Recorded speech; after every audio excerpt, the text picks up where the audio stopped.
ನಮಸ್ತೆ ಟಿವಿ 20 ಕನ್ನಡ ವಾಹಿನಿಗೆ ಸ್ವಾಗತ. ಮಾನ್ವಿ ತಾಲೂಕಲ್ಲಿ ಡಾಕ್ಟರ್ ಬಿಆರ್ ಅಂಬೇಡ್ಕರ್ ಅವರ 135ನೇ ಜಯಂತಿಯನ್ನ ಅದ್ದೂರಿ ಮೆರವಣಿಗೆ ಮೂಲಕ ವಿಜೃಂಭಣೆಯಿಂದ ಆಚರಣೆ ಮಾಡಲಾಗಿದೆ. ರಾಯಚೂರು ಜಿಲ್ಲೆಯ ಮಾನ್ವಿ ದಂಡಾಧಿಕಾರಿ ಕಚೇರಿಯಲ್ಲಿ ನಡೆದ ಕಾರ್ಯಕ್ರಮವನ್ನು ಶಾಸಕ ಹಂಪಯ್ಯ ನಾಯ್ಕ ಉದ್ಘಾಟಿಸಿ ಮಾತನಾಡಿ, ಅಂಬೇಡ್ಕರ್ ಅವರ ವಿಚಾರಧಾರೆಯನ್ನ ನಾವೆಲ್ಲರೂ ಕೂಡ ಅಳವಡಿಸಿಕೊಳ್ಳಬೇಕು. ಹಾಗೇನೆ ಅಂಬೇಡ್ಕರ್ ಇಲ್ದಿದ್ರೆ ನಮಗೆ ಕಾನೂನು ಅನ್ನೋದು ದೊರೆತಾ ಇರಲಿಲ್ಲ, ನಮಗೆ ನ್ಯಾಯ ಸಿಗ್ತಾ ಇರಲಿಲ್ಲ ಎಂದಿದ್ದಾರೆ. ಅಂಬೇಡ್ಕರ್ ಅವರು ಪಡೆದ ಶಿಕ್ಷಣದಿಂದಲೇ ನಮಗೆ ಎಲ್ಲ ಹಕ್ಕುಗಳು ಸಿಕ್ಕಿದೆ. ಅಂಬೇಡ್ಕರ್ ಒಂದು ಜಾತಿಗೆ ಸೀಮಿತವಾಗದೆ ಎಲ್ಲರಿಗೂ ಕಾನೂನು ನೀಡಿದ ಶಕ್ತಿ ಅಂದ್ರೆ ಮಹಾನ್ ನಾಯಕ ಅಂಬೇಡ್ಕರ್ ಅಂತ ಬಣ್ಣಿಸಿದ್ರು. ಈ ಒಂದು ಅಂಬೇಡ್ಕರ್ ಅವರು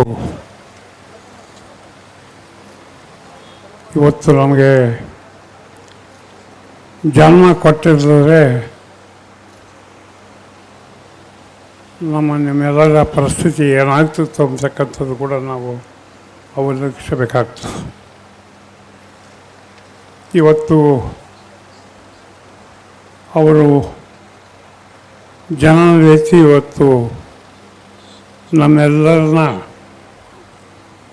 ಇಡೀ ಭಾರತದಲ್ಲಿರ್ತಕ್ಕಂಥ ಪ್ರತಿಯೊಬ್ಬ ನಾಗರಿಕರ ಜಾತಿ ಜನಾಂಗ ಧರ್ಮಗಳನ್ನು ಒಂದುಗೂಡಿಸಿ ಒತ್ತಡಿಗೆ ತಮ್ಮ ದಾರಿಯಲ್ಲಿ ಒಯ್ತಕ್ಕಂಥ ಕೆಲಸ ಇವತ್ತು ಡಾಕ್ಟರ್ ಅಂಬೇಡ್ಕರ್ ಅವರು ಮಾಡಿದ್ದಾರೆ ಅಂತಕ್ಕಂಥ ಮಾತು ಕೂಡ ಈ ಸಂದರ್ಭದಲ್ಲಿ ನೆನಪಿಸಿಕೊಳ್ಬೇಕಾಗ್ತದೆ. ಆ ಒಂದು ದಿಶೆಯಲ್ಲಿ ನಾನು ಹೇಳ್ತಿರೋದು, ಅಂಬೇಡ್ಕರ್ ಹುಟ್ಟಿದ್ರೆ ಏನಾಗ್ತಿತ್ತು ಅಂತಕ್ಕಂಥ ಮಾತು ಕೂಡ ಈ ಸಂದರ್ಭದಲ್ಲಿ ಹೇಳಿದೆ. ನಾನು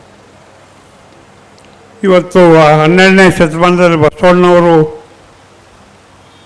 ಎಲ್ಲರ ಸರಿಸಮಾನ, ಎಲ್ಲರೂ ಒಂದೇ ಇದು ಅಂತಕ್ಕಂಥ ರೀತಿಯ ಒತ್ತನ್ನು ಬಸವಣ್ಣವರು ಮಾಡಿದರೆ, ಅದೇ ರೀತಿ ಇವತ್ತು ಭಾರತ ರತ್ನ ಅಂಬೇಡ್ಕರ್ ಅವರು ಇವತ್ತು ಸಮಾಜದಲ್ಲಿ ಕೀಳು ಬೇರು ಅಂತಕ್ಕಂಥದ್ದು ನಿವಾರಣೆ ಮಾಡ್ತಕ್ಕಂಥ ಇದು ಅವರು ಮಾಡಿದ್ದಾರೆ ಅಂತಕ್ಕಂಥ ಮಾತುಗಳು ಈ ಸಂದರ್ಭದಲ್ಲಿ ಇವತ್ತು ನಾನು ಮೇಲು ನಾನು ಕೀಳು ಅಂತಕ್ಕಂಥದ್ದು ಮುಂದುವರೆದಿದ್ದರೆ ಒಬ್ಬರಿಗೊಬ್ಬರು ಕಚ್ಚಾಡಿ ನಾವೆಲ್ಲರೂ ಸಾಯ್ತಿದ್ವಿ. ಅಂಥ ಇದು ಏನಪ್ಪ ಅಂದರೆ ಹಲವಾರು ಜನಾಂಗದ ಧರ್ಮಗಳು ಮತ್ತು ಎಲ್ಲ ಏನಪ್ಪ ಅಂತಂದರೆ ಜಾತಿ ಜನಾಂಗದವರು ಕೂಡ ತಮ್ಮ ಸಂವಿಧಾನದಲ್ಲಿ ಬರೋದು ಒಂದೇ ನಾವೆಲ್ಲರೂ ಅಂತಕ್ಕಂಥದ್ದು, ಒಂದೇ ದಾರಿಯಲ್ಲಿ ನಡೀತಕ್ಕಂಥದ್ದು, ನಾವೆಲ್ಲರೂ ಒಂದೇ ಅಂತಕ್ಕಂಥ ಒಂದು ಭಾವನೆ ಜನರಲ್ಲಿ ಮೂಡಿಸತಕ್ಕಂಥ ಕೆಲಸ ಮಾಡಿದವರು ಯಾರನ್ನಿದ್ದರೆ ಭಾರತ ರತ್ನ ಅಂಬೇಡ್ಕರ್ ಅವರು ಅಂತ ನಾನು ಹೇಳಬೇಕಾಗ್ತದೆ.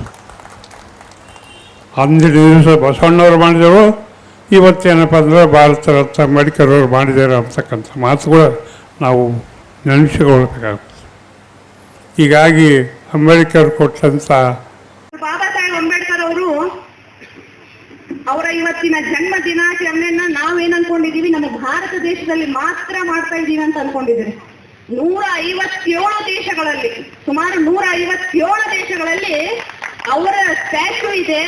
ಅವರ ಜಯಂತಿಯನ್ನು ಇಡೀ ವಿಶ್ವದಲ್ಲಿ ಆಚರಣೆ ಮಾಡ್ತಾ ಇದ್ದಾರೆ. ಇವತ್ತು ನಮ್ಮ ದೇಶದಲ್ಲಿ ಅಂತಹ ಒಬ್ಬ ಮೇಧಾವಿ, ಅಂತಹ ಒಬ್ಬ ಶಾಸ್ತ್ರಜ್ಞ, ಒಬ್ಬ ಅರ್ಥಶಾಸ್ತ್ರಜ್ಞ ಹುಟ್ಟಿದಾರಂದ್ರೆ ಇದು ನಮ್ಮ ಪ್ರತಿಯೊಬ್ಬರ ಸೌಭಾಗ್ಯ ಅಂತ. ಅಂತವ್ರು ಹುಟ್ಟಿದಂತ ದೇಶದಲ್ಲಿ ನಾವು ಹುಟ್ಟಿದೀವಿ ಇವತ್ತು.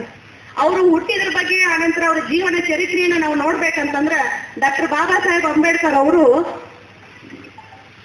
ಮೂಲತಃವಾಗಿ ಅವರು ಮಹಾರಾಷ್ಟ್ರದ ರತ್ನಗಿರಿಯ ಅಂಬೆಬಾಡಿ ಅವರು, ಆದ್ರೆ ಅವರು ಹುಟ್ಟಿದ್ದು ಮಧ್ಯಪ್ರದೇಶದ ಮಹರ್ ಅನ್ನುವಂತ ಒಂದು ಕ್ಯಾಂಪ್ ನಲ್ಲಿ ಹುಡ್ತಾರೆ. 1891 ಏಪ್ರಿಲ್ 14ರಂದು ಡಾಕ್ಟರ್ ರಾಮ್ಜಿ ಮಕೋದಿ ಸಕ್ಪಾಲ್ ಹಾಗೂ ಭೀಮಾಬಾಯಿ ಅವರ ಉದರದಲ್ಲಿ 14ನೇ ಮಗುವಾಗಿ 14ನೇ ತಾರೀಕು ಏಪ್ರಿಲ್ ರಂದು ಜನನವಾಗ್ತಾರೆ. ಅವರ ಜನನವಾಗಿ ಹೆಂಗಂದ್ರೆ, ನಮ್ಮ ದೇಶದಲ್ಲಿ ಈ ಏಪ್ರಿಲ್ ತಿಂಗಳನ್ನ ನಾವು ಬಹಳ ಕ್ರಾಂತಿಕಾರಿ ತಿಂಗಳಂತ ಕರಿತೀವಿ. 3 ಗಣ ವ್ಯಕ್ತಿಗಳು ಈ ತಿಂಗಳಲ್ಲಿ ಹುಡ್ತಾರೆ. ಅವ್ರು ಹುಟ್ಲಿಲ್ಲ ಅಂದ್ರೆ ಇವತ್ತು ನಾವು ಭಾಷಣ ಮಾಡ್ಲಕ್ಕೂ ಸಾಧ್ಯ ಆಗ್ತಿರ್ಲಿಲ್ಲ. ಯಾಕಂದ್ರೆ ಫಸ್ಟ್ ಅವ್ರು ಹುಡ್ತಾರೆ ಡಾಕ್ಟರ್ ಬಾಬು ಜಗಜೀವನ್ ರಾವ್ ಅವರು, ಫುಡ್ ಅಲ್ಲಿ ಕ್ರಾಂತಿ ತರ್ತಾರೆ, ಅಂದ್ರೆ ಹಸಿರು ಕ್ರಾಂತಿ ಹರಿಕಾರ. ಎರಡನೇದವ್ರು ಹುಡ್ತಾರೆ ಡಾಕ್ಟರ್ ಜ್ಯೋತಿಬಾ ಫುಲೆ ಅವರು, ಏಪ್ರಿಲ್ 11ರಂದು. ಅವರು ಮಹಿಳಾ ಶಿಕ್ಷಣಕ್ಕಾಗಿ ಕ್ರಾಂತಿ ಮಾಡ್ತಾರೆ. ಅವರು ಮಹಿಳಾ ಶಿಕ್ಷಣದ ಕ್ರಾಂತಿ ಮಾಡಲಿಲ್ಲ ಅಂದ್ರೆ ಈ ಡಯಾಸ್ ಮುಂದೆ ಈ ಮೈಕಲ್ಲಿ ನಾನು ಮಾತಾಡ್ತಾ ಇರ್ಲಿಲ್ಲ. ಅಂತಹ ಶಿಕ್ಷಣದಲ್ಲಿ ಮಹಿಳಾ ಶಿಕ್ಷಣಕ್ಕೆ ಕ್ರಾಂತಿ ತಂದಂತವ್ರವರು.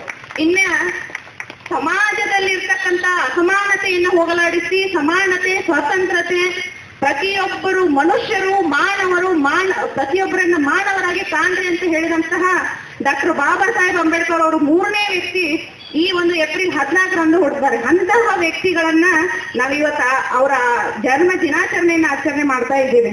ಅವ್ರ ಬಗ್ಗೆ ಒಂದೆರಡು ಮಾತುಗಳನ್ನ ನಾನು ಹೇಳಲಿಕ್ಕೆ ಇಚ್ಛೆ ಪಡ್ತೇನೆ. ಯಾಕಂದ್ರೆ ಒಬ್ಬ ಮಹಿಳೆ ಶಿಕ್ಷಣಕ್ಕೆ ಇವತ್ತು ನೀವು ಡಯಾಸ್ ಮೇಲೆ ನೋಡ್ಬೋದು, ಎಲ್ಲರೂ ಪುರುಷರಿದ್ರೆ ನಾ ಒಬ್ಬಗೆ ಮಹಿಳೆ ಇದ್ದೀನಿ.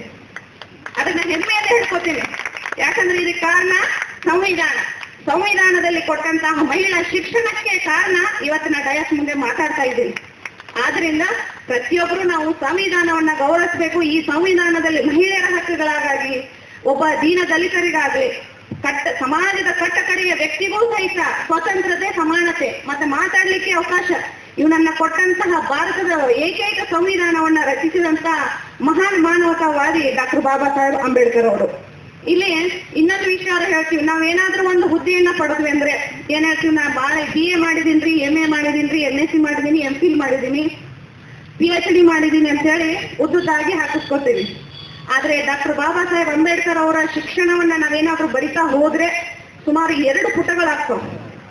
ಸುಮಾರು 32 ಡಿಗ್ರಿಗಳನ್ನು ಪಡೆದಿದ್ದಾರೆ 67 ಲ್ಯಾಂಗ್ವೇಜ್ಗಳಲ್ಲಿ. ನೀವು ಇಚ್ಛೆ ಪಟ್ರೆ ಹೇಳ್ತೀನಿ, ಇಲ್ಲಾಂದ್ರೆ ಇಲ್ಲ. ಯಾಕಂದ್ರೆ ಅಷ್ಟು ಟೈಮ್ ಹಿಡಿತದೆ. ಯಾಕಂದ್ರೆ ಎಲ್ಲರಿಗೆ ಸೆಕೆ ಆಗ್ತಾ ಇದೆ. ನನಗೆ ಹೇಳಲಿಕ್ಕೆ ಬಹಳ ಸಂತೋಷ ಇದೆ ಅದನ್ನ, ಆ ವಿಚಾರವನ್ನ.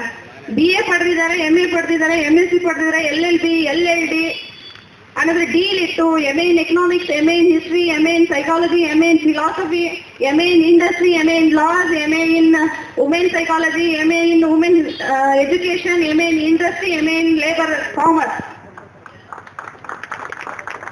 ಇನ್ನೂ ಬಹಳ ಅಷ್ಟ ಇದೆ ಅವ್ರದ್ದು. Syed Khader Basha, TV 20 Kannada, Manvi.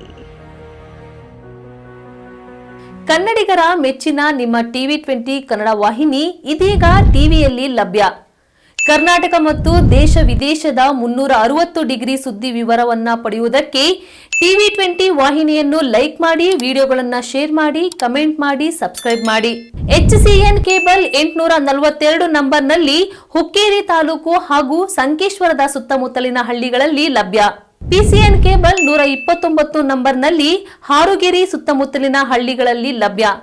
Raibag digital channel cable 80ನೇ ನಂಬರ್ನಲ್ಲಿ ರಾಯಬಾಗ ತಾಲೂಕಿನ ಸುತ್ತಮುತ್ತಲಿನ ಹಳ್ಳಿಗಳಲ್ಲಿ ಲಭ್ಯ. UDCN ಕೇಬಲ್ ನೆಟ್ವರ್ಕ್ ಉಗಾರ ಸುತ್ತಮುತ್ತಲಿನ ಹಳ್ಳಿಗಳಲ್ಲಿ ನಿಮ್ಮ TV 20 ಕನ್ನಡ ವಾಹಿನಿಯೂ ಲಭ್ಯ.